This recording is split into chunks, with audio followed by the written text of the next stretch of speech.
Olá, eu sou o Carlos e aqui nós estudamos a Bíblia.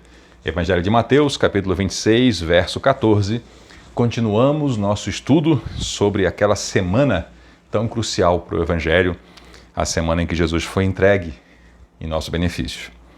Então Judas Iscariotes, um dos 12, foi aos principais sacerdotes e perguntou: quanto vocês me pagarão se eu lhes entregar Jesus? Judas, nós já estudamos, esse nome é a forma grega de um nome hebraico, Judá, ou Judá, também como nós lemos às vezes, um dos 12, um dos mais chegados de Jesus. Iscariotes não era sobrenome, é de onde ele vem de Cariote. Ele foi aos principais sacerdotes e perguntou quanto dinheiro eles dariam para que ele traísse Jesus. Existe muita discussão sobre a motivação de Judas, se Judas realmente foi movido somente por ganância, se ele estava tentando empurrar Jesus para que ele liderasse uma revolução. Enfim, não se sabe. O que se sabe é que ele traiu, e traição sempre é errado. Já aprendemos aqui uma lição: não existe um jeito certo de fazer uma coisa errada. Traição é errado, então a gente não deve fazer e ponto. Então eles deram a ele 30 moedas de prata. 30 moedas de prata era o valor que se tinha da avaliação de um escravo. Então vamos supor que alguém, por algum acidente, matasse o escravo de outro. O escravo era propriedade, era tratado como propriedade e não como pessoa. Como é que se indenizava? 30 moedas de prata. Era o valor mais baixo que se dava por um escravo. Foi esse o valor que avaliaram Jesus. E o leitor de Mateus era um judeu escrevendo para judeus dentro da cultura judaica. Vamos lembrar que a primeira igreja foi formada por judeus e que Jesus Cristo era um judeu. O judeu, quando lia isso aqui, já entendia 30 moedas de prata. Está fazendo referência ao texto lá antigo do profeta que falou: me avaliaram em 30 moedas de prata. Então, estão aqui mais uma vez cumprindo uma profecia. Jesus foi avaliado com 30 moedas, conforme foi dito que assim seria feito. E daquele momento em diante, Judas começou a procurar uma oportunidade para trair Jesus. Judas embolsou o dinheiro e começou a observar e tentar achar um momento certo para trair Jesus. Lembrem, os sacerdotes, nós vimos isso no vídeo anterior, eles queriam um jeito de pegar Jesus em segredo, eles queriam prendê-lo quando não fosse visto, para não gerar tumulto, porque a multidão estava observando Jesus e acompanhando ele e gostando do que ele ensinava. Então eles queriam um jeito de fazer isso no escuro, em segredo. E Judas proveria esse jeito. Então ele começou a procurar um modo de fazer essa armação para Jesus ser praticamente sequestrado sem que o povo visse. Então, no primeiro dia da festa dos pães sem fermentos, que é aquela sequência da Páscoa, né? A Páscoa é um dia, é a festa onde se come cordeiro e ervas amargas, e nos dias seguintes tem as festas, os dias da festa dos pães sem fermentos. No primeiro dia, os discípulos vieram a Jesus e perguntaram assim: olha, onde é que a gente vai preparar a refeição da Páscoa, né? Onde é que a gente vai fazer a nossa celebração? E aqui eu preciso também explicar que existia naquela época uma certa falta de conciliação do calendário. Então haviam judeus em Jerusalém na mesma época para celebrar a mesma festa. Essa festa era celebrada nas famílias, dentro de casa, só que ela acontecia em dias diferentes conforme fosse a tradição daquela família. Porque havia grupos de judeus que adotavam o calendário solar, outros adotavam o calendário lunar, e isso dava momentos diferentes. Então, quando a gente lê essa cronologia da semana, da chamada Semana Santa, às vezes nós lemos situações que parece que nós temos um problema, que as datas não fecham. É porque, na verdade, grupos diferentes estavam usando cronologias diferentes. Grupos diferentes usavam calendários diferentes. Não é como hoje, que nós temos um calendário unificado, que todo mundo usa. Lá eles tinham essa diferença também. E era respeitado. Era respeitado. Então, havia gente, inclusive, que celebrava a festa da Páscoa, o jantar da Páscoa, no que os outros chamavam de terça-feira. Para eles já era sexta. Então, veja a diferença que dava entre a terça e a sexta. Mas isso só para você saber que algumas aparentes divergências entre os evangelhos vêm desse fato. E o Senhor falou assim: olha, assim que vocês vão entrar na cidade, vocês verão determinado homem.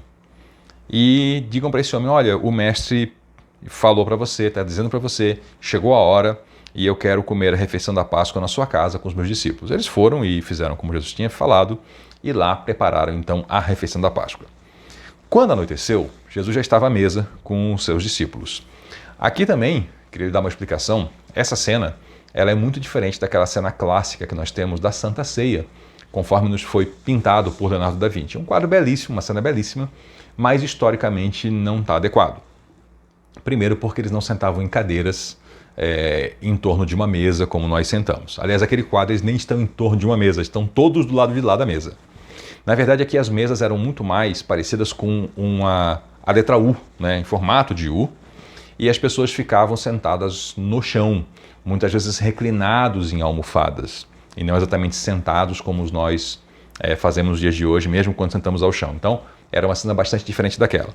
Eles estavam lá, Jesus já estava à mesa com os 12, e enquanto comiam, o Senhor falou para eles: eu vou dizer para vocês a verdade, um de vocês vai me trair.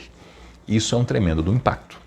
Eles estão celebrando o momento, a festa máxima do judaísmo, e celebrando isso com o Messias, e ele anuncia que um daqueles ali, daquele círculo mais íntimo, vai traí-lo. E aí eles ficaram aflitos, é óbvio que eles ficaram aflitos, isso é uma situação de aflição. E eles, um após o outro, disseram: certamente não sou eu, né, Senhor? Isso aqui mostra que esses discípulos, eles tinham dúvidas a respeito de si mesmo. É uma dúvida sincera, uma dúvida autêntica. Quem traía sabia quem era. Judas sabia que era ele. Quem não traía deveria saber. Não sou eu o traidor. O que eles estão revelando aqui? Consciência da sua fraqueza.